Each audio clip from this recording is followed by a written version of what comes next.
चलेगा। यहां शिवाजी की विचारधारा वाले लोग हैं। लोकसभा चुनाव को लेकर अजीत पवार ने यह बात कही है कि अपनी पत्नी को चुनाव लड़वाया, ये गलती हुई थी मुझसे।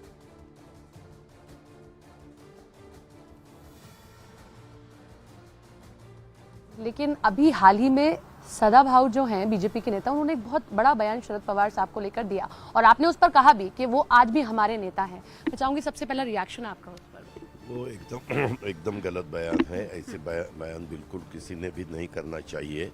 हमारे महाराष्ट्र की संस्कृति अलग है। हमारे महाराष्ट्र में पहली दफा महाराष्ट्र की निर्मित होने के बाद यशवंतराव चव्हाण साहब चीफ मिनिस्टर बने 1960 में, और तब से उन्होंने कैसा अपोजिशन के साथ बर्ताव करना चाहिए, कैसे लोगों के साथ मिलना चाहिए, कैसा स्टेटमेंट होना चाहिए, इसके बारे में हमेशा उन्होंने बहुत अच्छी तरह से सबको सिखाया है और उसी हिसाब से सबने आगे जाना चाहिए। लेकिन उन्होंने कल इतना गलत बयान किया, मैंने तुरंत, मुझे बयान जब किसी ने कहा कि ऐसा बयान उन्होंने किया है, वो पता चलने के बाद मैं एयरपोर्ट में था, मुझे वहाँ देवेंद्र जी भी मिले। देवेंद्र जी को भी मैंने बताया ये गलत बयान है, ऐसा बयान पवार साहब के खिलाफ तो करना नहीं चाहिए, लेकिन दूसरे भी कोई लीडरों के बारे में ऐसा बयान नहीं होना चाहिए, ये गलत है, लोगों को ये बिल्कुल पसंद नहीं है।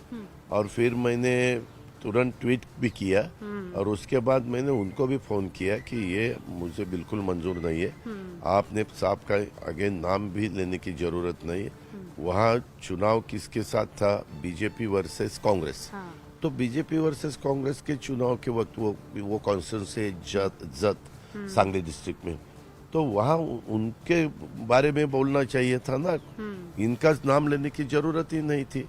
आप ये नहीं दादा माझा चुकलं ऐसा उन्होंने मराठी में मुझे माफी मांगा उन्होंने कि नहीं, मुझे मेरी तरफ से गलती हुई, मैंने गलती नहीं, ये बिल्कुल गलत है और मैं इसके बारे में मेरा स्टेटमेंट भी निकालने वाला हूँ, ऐसा मैंने सब कुछ बताया। मुझे बिल्कुल पसंद नहीं, कभी पिछले दफा भी कुछ लोग राहुल गांधी के खिलाफ बोले थे, कुछ लोग और किसी के खिलाफ बोले थे। आप विचारधारा के बारे में बोलो ना, आपकी विचारधारा क्या है, उनकी विचारधारा क्या है, आपका काम करने का क्या इरादा है, आपका आगे का विजन क्या है, वो काम करते वक्त उन्होंने क्या गलतियां की है, वो लोगों को बताओ कि ये गलतियां हुई है। हम अगर रूलिंग पार्टी में आ जाएंगे तो हम ये ऐसे ऐसे सब काम करके दिखाएंगे, ऐसी गलतियां महाराष्ट्र के बारे में नहीं करेंगे, ऐसा ठीक है।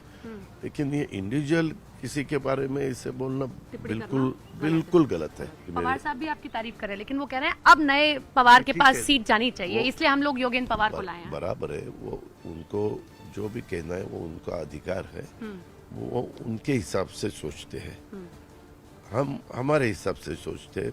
मुझे ऐसा लगता है, आपने बारामती में देखा होगा, एमपी के वक्त बारामती वालों ने सबने तय किया था कि मेंबर ऑफ पार्लियामेंट के चुनाव के वक्त बारामती में सुप्रिया जीत के आने चाहिए। और उन्होंने सुप्रिया को वोटिंग किया और तब भी वोटर्स बोल रहे थे पार्लियामेंट में सुप्रिया ताई और असेंबली में मतलब अजित पवार। पवार। भरोसा है कि वहाँ अगर हार हो गई लेकिन लेजिस्लेटिव में हम ही जीत रहे हैं, वो गलती तो नहीं थी कहीं आपकी पत्नी को खड़ा करना? वो तो मैंने बताया ना, 3-4 दफा बताया कि वो मैंने सुनेत्रा को वहाँ नहीं खड़ा करना चाहिए था, लेकिन हो गई गलती।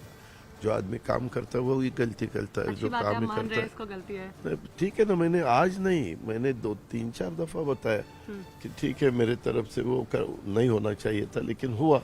इसमें एक चीज और जोड़ती हूँ, जितनी बार आप बारामती से चुनाव लड़े, सामने वाले की डिपॉजिट तक चली गई, मतलब जमानत तक जब्त हो गई। पिछले दफा हुआ। हाँ, मतलब मुझे ये पता चला कि जमानत तक जब्त हो गई।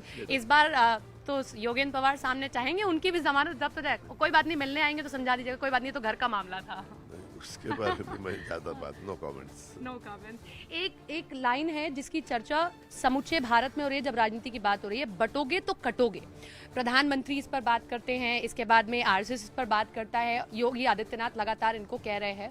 आप मानते हैं कि बटोगे तो कटोगे महाराष्ट्र की राजनीति में भी उतना मुखर होकर आ रहा है? हमारे महाराष्ट्र में ऐसी राजनीति बिल्कुल नहीं चलती है। हमारे महाराष्ट्र में शिव शाहू फुले अम्बेडकर, शिवयाने युगपुरुष छत्रपति शिवाजी महाराज, राजर्षि शाहू महाराज, महात्मा ज्योतिराव फुले और डॉक्टर बाबा साहेब अम्बेडकर, इनका नाम हम लेते शिव शाहू फुले अम्बेडकर की विचारधाराओं से हमारा महाराष्ट्र चलता है। आपने अलग अलग स्टेट की राजनीति अलग अलग तरह से देखी है, हमारे महाराष्ट्र की राजनीति बहुत अलग है। आप 61 में 1960 को महाराष्ट्र बना, तो तब से करीबन अभी 40 और ये 33 इतने साल हो गए।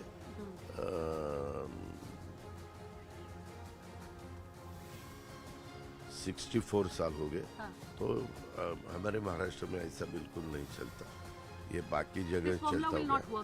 बटोगे तो कटोगे, ऐसा कुछ है भी? मुझे महाराष्ट्र के वोटरों का अनुभव है, वो ऐसे राजनीति को ज्यादा महत्व नहीं देते। शरद दादा, शिवसेना में जब शिवसेना की दो फाड़ हुए तो एक लड़ाई है कि असली शिवसेना कौन सी और नकली शिवसेना कौन सी। दोनों एक दूसरे को लगातार टारगेट करते हैं, समर्थक भी आमने सामने आ जाते हैं। क्या एनसीपी में भी ऐसी लड़ाई है कि पवार साहब की असली एनसीपी है या जो आपके साथ समर्थक है वो असली एनसीपी है, और इस ये चुनाव तय करेगा कि असली एनसीपी? नहीं, ऐसा नहीं है। पवार साहब ने उस दिन बारामती में कहा, उनकी 5 सभा थी, 5 जगह वो पब्लिक मीटिंग लेने वाले थे कि मैं अभी रिटायर के बारे में ऐसा कुछ उन्होंने बोला कि मैं अब कोई चुनाव नहीं लड़ूंगा।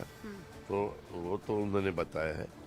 अभी आपको पता है कि वो अगर चुनाव नहीं लड़ेंगे तो वो पार्टी आगे कौन देखेंगे? वो भी सोचना पड़ेगा ना।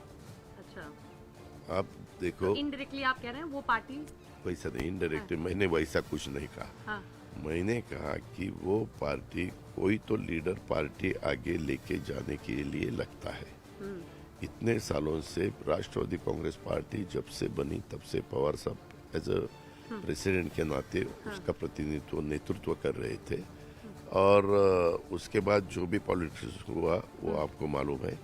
अभी आप मुझे बताओ कि वो पार्टी आगे कौन लेके जाएगा? वहाँ तो सुप्रिया सुले हेड कर रही हैं, वो अपने आप को उस तरीके से पेश करती हैं लगातार। आप भले ही ना कहें, लेकिन वो तो बार बार इस चीज का जिक्र करती हैं मीटिंग्स में। उसको बेस्ट ऑफ लक। उनको बेस्ट ऑफ लक कहा। 52 सीट्स पर आप चुनाव लड़ रहे हैं। राजनीति में महत्वाकांक्षाएं बहुत महत्वपूर्ण है। 55 करेक्ट कर दूं मैं, 55। राजनीति में महत्वाकांक्षाएं बड़ी महत्वपूर्ण होती हैं। कोई ऐसी महत्वाकांक्षा है कि इस बार चाबी अगर हमारे पास हुई तो डेप्यूटी सीएम से ऊपर जाने की पूरी ख्वाहिश हो?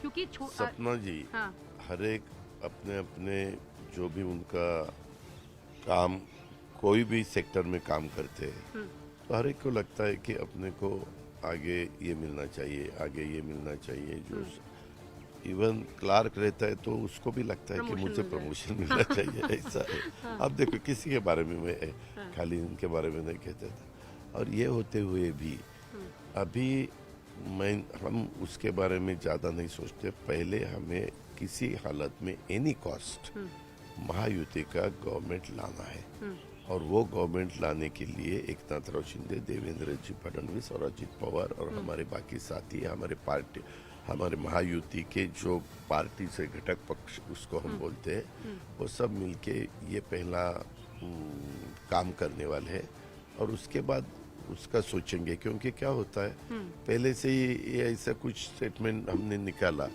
तो उसके ऊपर ही चर्चा शुरू हो जाती है।